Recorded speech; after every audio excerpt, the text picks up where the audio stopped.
ఏళ్ళ ఆ అమ్మాయి నిజంగా పోలీస్ స్టేషన్ ముందుకొచ్చి కంప్లైంట్ ఇచ్చింది. ఎంతోమంది జీవితాలు నిలబెట్టడం కోసం కంప్లైంట్ ఇచ్చింది. ఆవిడతో పాటు ఆమెను పెళ్లి చేసుకోబోయే ఉదయ్ కూడా పోలీస్ స్టేషన్కి వచ్చారు.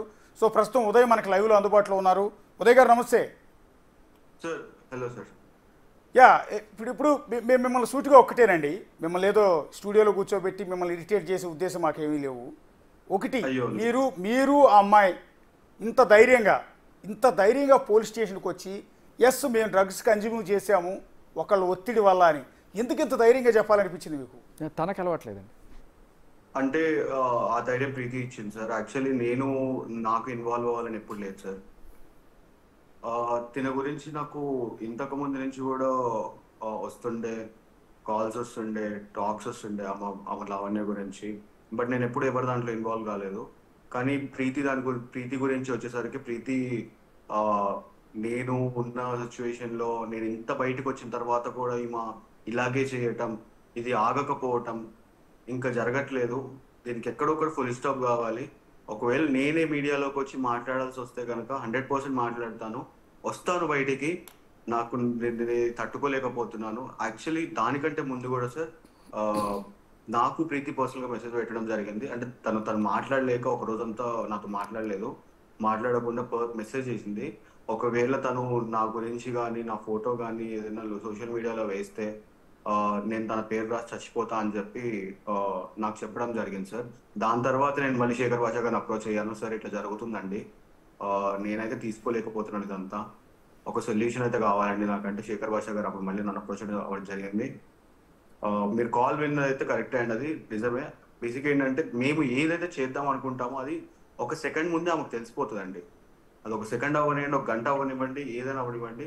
నేను శేఖర్ భాష గారితో ఇంటర్వ్యూకి వస్తా అన్నది 1:00 అండి. 3:00కి శేఖర్ భాష గారితో ఇంటర్వ్యూ ఇస్తా అన్నాను. ఆమె 11:30కి నా ఫ్రెండ్స్కి కాల్ చేసి చెప్పడం స్టార్ట్ చేసిందంట, శేఖర్ భాషతో లైవ్లోకి వస్తున్నాడు అని చెప్పి. సో ఇలాంటివన్నీ జరుగుతున్నాయండి తన దగ్గర నుంచి మాకు. ఇప్పుడు గతంలో లావణ్య దగ్గరే డ్రగ్స్కి అడిక్ట్ అయ్యారండి ఆవిడ ప్రీతి సార్. సో 2.5 సంవత్సరాల క్రితం ఇలాగే తను సేమ్ బిహేవియర్ అండి, ఎప్పుడు తన సేమ్ బిహేవియర్ ఉంటుంది.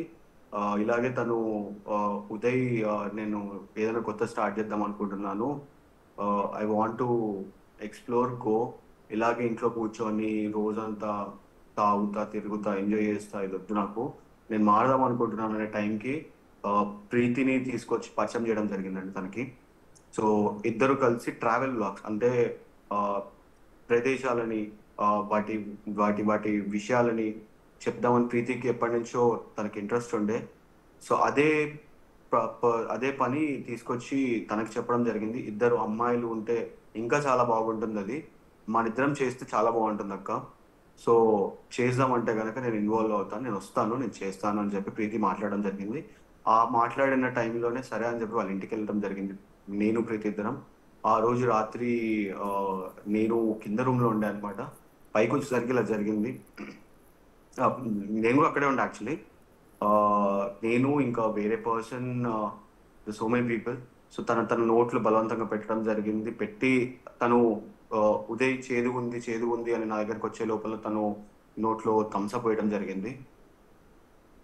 సో ఇట్లాంటివి చేసిందండి. అంటే నోట్లో డ్రగ్స్ పెట్టిందండి? అవునండి. అంటే ఈవిడ అడిగితేనా అడగకుండానా? అడగకుండానే అండి. అడిగి ఎవరు తీసుకుంటారండి? కొత్త పర్సన్స్. ఇప్పుడు చేసే వాళ్ళు ఏమో రెగ్యులర్ గా తీసుకుంటారేమో కానీ కొత్త పర్సన్ అడిగిస్తే తీసుకోరు కదండి అట్లా. ఓకే, బలవంతంగా నోట్లో డ్రగ్స్ పెట్టింది. సో నేను ఇప్పుడు ఎలా అయితే కూర్చున్నానో తను వాళ్ళ ఇంట్లో పైన రూమ్ లో అలాగే సోఫాలో కూర్చొని చూస్తుంది. అందరూ డాన్స్ చేస్తున్నారు, తాగుతున్నారు, ఎంజాయ్ చేస్తున్నారు, అంత జరుగుతుంది. అదే టైంలో ప్రీతి ఒక్కతే కూర్చొని ఉందని చెప్పి తీసుకొచ్చి ఇలా చేయి పెట్టి ఇలా నోట్లో పూసి ఆ థమ్స్అప్ తాగించడం జరిగిందండి. ఆ తర్వాత అలా అడిక్ట్ అయిపోయింది ఆమె.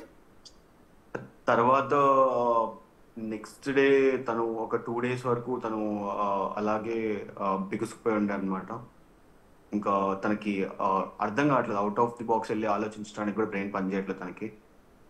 అలాగే ఉండిపోయింది. దాని తర్వాత ఆ మత్తు దిగిన తర్వాత తను నాకు చెప్పడం జరిగింది, అది నేను ఇలా అయ్యింది, నాకు ఇదంతా జరిగింది. నేను కూడా పక్కకే ఉన్నానండి.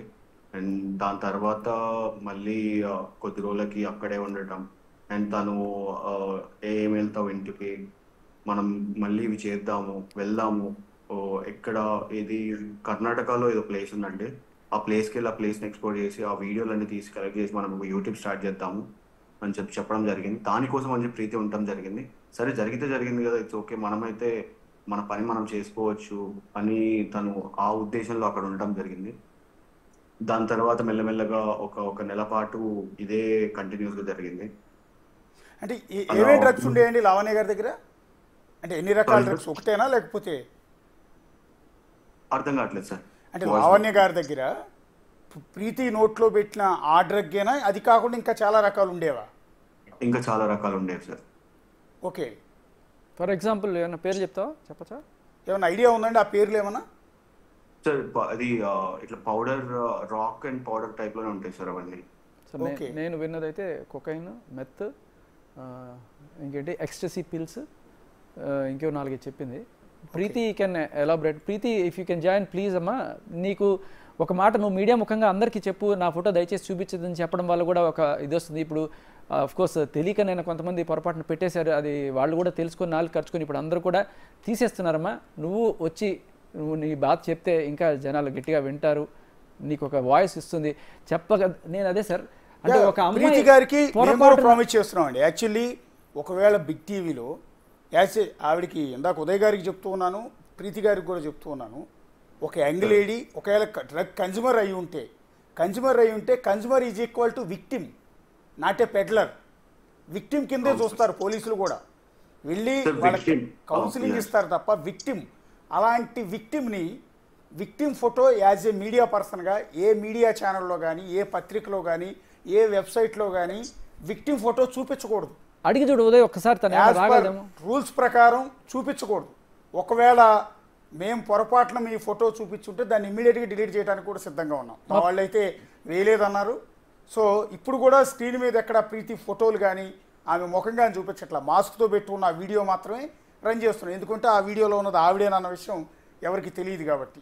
సో అందుకని ఉదయ్తో మేము మాట్లాడిస్తున్నాం. ఉదయ్ డ్రగ్ కన్జ్యూమర్ కాదు, డ్రగ్ పెడ్లర్ కూడా కాదు సార్. కానీ ఒక్క మాట చెప్పాలనుకుంటున్నాను మీడియా వాళ్ళందరికీ కూడా.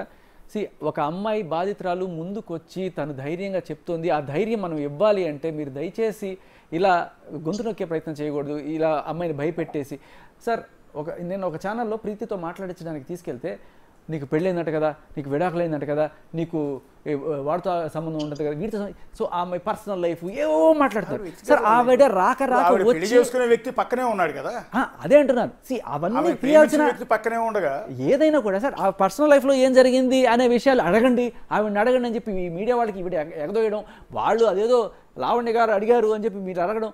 బేసికలీ ఒక అమ్మాయి 21 ఏళ్ల చిన్న పిల్ల, ఆ అమ్మాయి ధైర్యంగా వచ్చి నిలబడి మీడియా ముందు మాట్లాడుతుందంటే మనం అట్లాంటి వాళ్ళని అప్రిషియేట్ చేసి వాళ్ళ ప్రైవసీని మనం కాపాడాలి, అది అందరూ నేర్చుకోవాలి. అలా కాకుండా ఇలా మనం ఆ అమ్మాయి పర్సనల్లోకి గుచ్చి ఏదో ఒక రకంగా గుచ్చి నువ్వు వెళ్ళిపో నువ్వు మాట్లాడకూడదు అని చేసే ఆ లావణ్య రాజకీయాన్ని తెలుసుకోకపోతే ఇంకొకళ్ళు రారు చెప్తున్నా. తర్వాత కూడా ఫోటోలు వేసేసరికి తనకి చాలా బ్రేక్ డౌన్ అయింది సార్. రాత్ర తను ఒక 2 గంటల పాటు ఏడ్చింది రాత్ర.